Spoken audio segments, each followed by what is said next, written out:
Medya kuruluşlarındaki yöneticiler ve çalışanlar da sindirilerek bu baskı düzenine boyun eğmek zorunda bırakılmak. Ole gazetesi. Номер 10. Вечный бомбардир Мауро Икарди.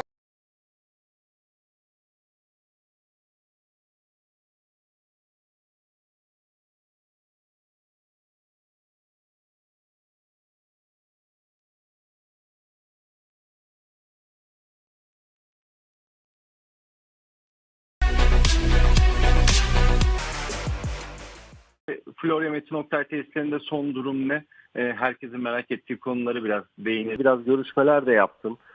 Nedir ne değildir diye. Herkesin merak ettiği konu tabii ki Icardi. Icardi Galatasaray'da kalacak mı, gidecek mi? Kiralık olarak renklerine bağladığı Mauro Icardi müthiş performansına devam.